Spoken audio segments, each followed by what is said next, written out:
Hi everyone, this is Jeremy with The Fastest Men Alive. Just wanted to welcome you to part 2 of our interview with Joe Cross from Fat, Sick, and Nearly Dead. Again, we thank Joe for allowing us the time to sit down and pick his brain about his whole experience and where he is today. So be sure you check out the rest of the video so you can see the entire interview. I hope you enjoy. What I've learned since making my first movie is that really when you go to the effort to tell a story, the whole idea is to get as many people to see that story as possible. Right. And you know, right now I think we're up to like 2 million people that have watched the movie, and that's like beyond wildest dreams of what I thought we could actually reach. And I think now that that's only just getting started. I think I can get to 20 million or 30 million people now.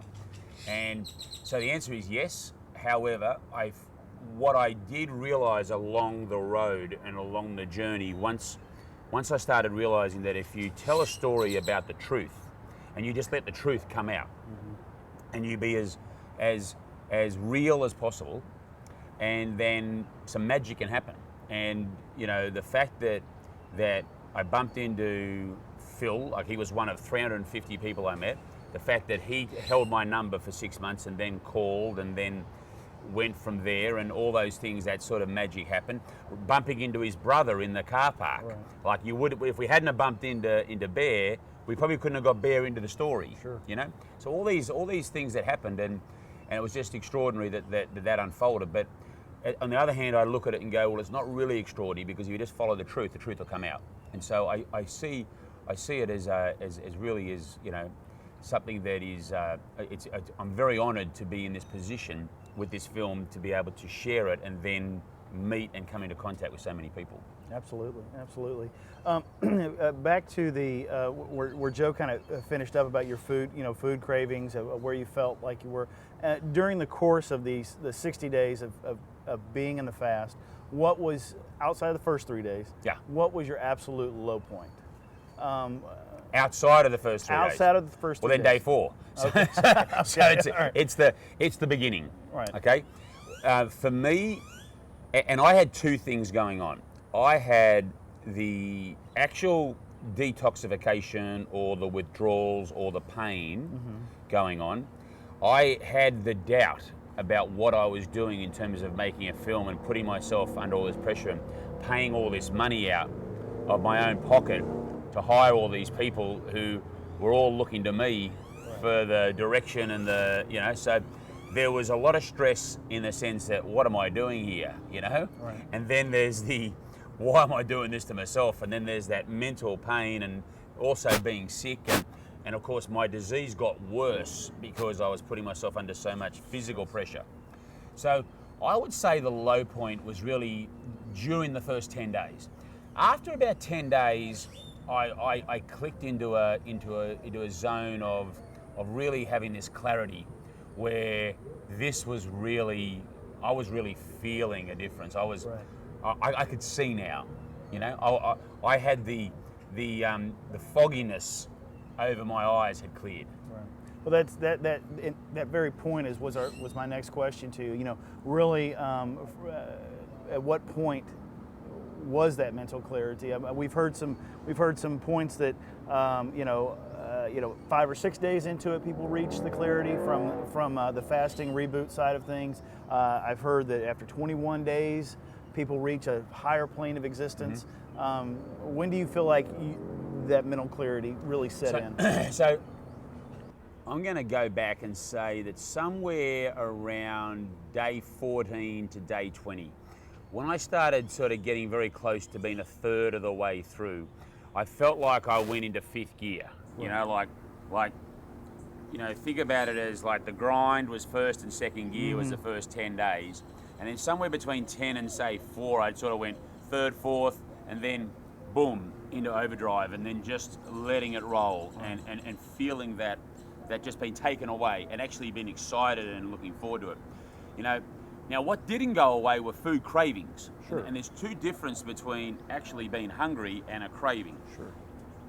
And when you live in the Western world, you are constantly being bombarded by messages of comfort foods, particularly foods that are high sugar, high fat, high salt, very difficult to watch TV. I love American football. Absolutely. So on a Sunday or Monday night, when I want to watch the game, Right. I had to turn away during the commercial breaks because there's the Papa John pizza coming out with all the cheese dripping, and I'm like, oh, I call that food porn. Right. You know, and I It is.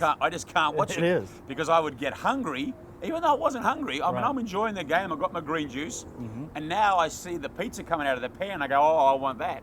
So I had to just be careful and also walking down the streets of New York or wherever I was, and when I was on the road, the big food signs that have all the hamburger with the Coke with all the ice dripping down the side, you know, and you sold this dream of happiness and of lifestyle and of pleasure when you see these things in the association. They've done a great job. I mean, these marketing people have done a fantastic job. Absolutely. And I don't blame them. I mean, they've got kids to go to college. They've got to pay the mortgage. So, you know, good luck to them. Right. But I had to somehow rise above that. I had to get myself in a mental state where I knew that was a craving. It wasn't that I was hungry, and I had to sort of just take that bit of information and go, you know what, Joe? Yes, you'd love that, and that time will come. But right now, you've got a job to do, and that's to get well. And let's just keep going. Joe, talk to me now about post-fast, post 60 days. You've said in your movie that you spent three additional months eating a plant-based diet. Talk about your diet beyond that point and now. Yeah. So what actually happened is that I had no idea how long I was going to go. It ended up being 3 months. It could have been longer. But after 3 months, I was completely off medication. I was able to pick up things, walk on the beach with bare feet through the sand and not have swelling or blistering. So I was like, hallelujah. I mean, 5 months later, and here I am, completely off medication after being on those pills for the best part of 8 years. That's brutal. So that was like huge, like Sure. wow. And I wish I'd done this earlier. Okay? So then it was like, wow, now I'm able to go back to include other food groups. So what am I going to bring in? And really what I looked at was there are certain food groups that I didn't think that I needed to entertain at all. And that was like, for example, caffeine, alcohol, nicotine, not a food group, but I was a smoker beforehand, and I said, well, there's no need to do that again. I mean, I've learned how stupid that was. Sure. So alcohol, caffeine, nicotine haven't played a part in my life since that. That's like 4.5 years later. Soda, no need for that anymore. Right. Now, I have a club soda, which we call in Australia like a mineral water, like water with bubbles. Sure. So I'll have that because that's just water with gas. It's not Right. like sugar or anything like that. So I'll have that with maybe some fresh lime juice or fresh lemon juice that I can make up. And that'll be like a treat drink for me when I go out. Meat is something that I've had very rarely. Like, I'm having a little bit more red meat these days than I was. I went 4 years without any red meat. I haven't had chicken or haven't had turkey. I haven't had anything like that. Really? In the whole period, no. But I had a little bit of red meat if it's grass-fed, and it's sort of, not often. Maybe a dozen times in 4.5 years I've had some red meat. But so generally not. Fish I will eat. At least 3 or 4 times a week. I have fish. Now, there are certain foods that I try, like fast food takeaway. I stay away from. Sure.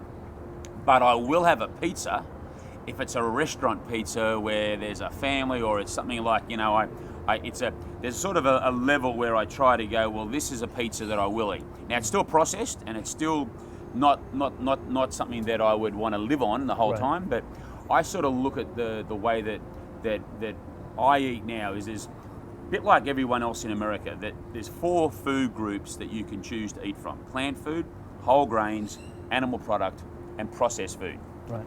The average American is having 93% of their caloric intake, or the total energy that they eat, from just processed and animal. Right.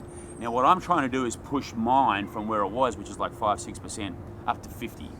So that means that a day for me kind of looks like having 3 or 4 juices a day, salads for breakfast, for lunch, maybe some fruit if I'm on the run for breakfast, but generally just juice, and then a meal at night, which could include grains, some animal product, And if I'm, feeling lucky or feeling like I need to have a bit of fun, maybe some chocolate ice cream. Yeah. But that only happens, once every 2 or 3 weeks. Sure. You've got to have a little bit of reward You got it in life, right? Look, I love my chocolate ice cream, and if someone said to me, Joe, you can never have chocolate ice cream the rest of your life, I'd be like pretty sad about that. I like it. So I used to have it every night. Right. Now it's like once every, say, 2 weeks. Sure. So it's probably average it out, and then I look forward to it. Absolutely. If I go to the movies, if I love going to the movies, then I like having a chocolate top, a choc top, or a Magnum or something like that. Right. That's my little treat. Your diet now, pretty much we've talked about it, but plant-based diet. Well, I would say that I try. See. Here's my take on this is that I'm still on the journey, Right. and I'm still discovering and I'm still learning. And what we know, or what I know, and I've spoken to a lot of experts, and I kind of like to think of the world information on what's going on with health and what we should eat, is that we know this much about food, and what we don't know goes to the moon and back like half a dozen times. So I like to think of ourselves as we're discovering, we're learning, we're still trying to understand this system and how it affects our body. What I've learnt from the best of the best is that try and eat lots of plants. Try and eat mostly plant food, and then add in the things on top of that, which is kind of like the fun part of town. Sure. So for me, I used to live on the healthy part of town this much, and the fun part of town was where I spent most of my time. And if you live down there mostly, it ain't fun anymore. No. So what I try to do now is try and lift the healthy, the nutrition part, like the world where there is high nutrition, low energy in terms of the density, the content of the food, as opposed to living where there's high energy, low density of nutrition. Right. So, that's where I'm at now, is I'm trying to push up to like 50% of all of the calories I consume come from a plant-based diet, and 50% can be animal or processed. And I believe if you interview me maybe in 2 or 3 years' time, I might be at 75-25 in the right direction. And in 10 years' time, I might be 90-10, or I might be 100. So I'm going at my pace, and I'm sort of moving down that road. And I feel that is, for each and every person that I come in contact with, is that I feel that they need to sort of find their own path, their own journey that works for them, and not put themselves under this stress or pressure, that I've got to do this tomorrow, because that can sort of set yourself up for failure, because then you have these high goals of just being only plant-based and being so extreme from where you are today. I like to think that it should not be extreme, it should be natural. And maybe in 5 years' time, 10 years' time, when you interview me, I will be all of that way, but I won't look at it as extreme. What's the one thing since your journey began that's changed about you that you didn't expect to change? Eating healthy, juicing. What's the one thing about you that's changed that you didn't really expect? The fact that I could be standing up in front of 1,000 people talking about bowel movements. Yeah, I didn't expect that. If someone had told me that I would be doing that, then I would have said you got rocks in your head. Right. No, I think the big change is that I find myself in this position of sharing my story and being able to take information and try and dispel it down to the basic, to take sometimes complex and difficult things to understand, and trying to break it down so that pennies can drop for just people to go, oh, I get that, that makes sense. And that's where I think that the films that I want to make in the future, that's another thing. I never thought I'd make more than one film. I thought this was the film that I go back to my normal life, which was investing and building businesses. Now I don't do that world anymore. Now I just focus on this, which is another thing that I guess is a surprise. So I think that taking information that's complex and breaking it down so that just people with not a lot of time that want to sit down and watch something for either half an hour, 45 minutes, an hour, maybe an hour and a half, where we can send complex messages into simple messages and allow people to have that information that they can do with as they wish. Not preach, just share and lead by example.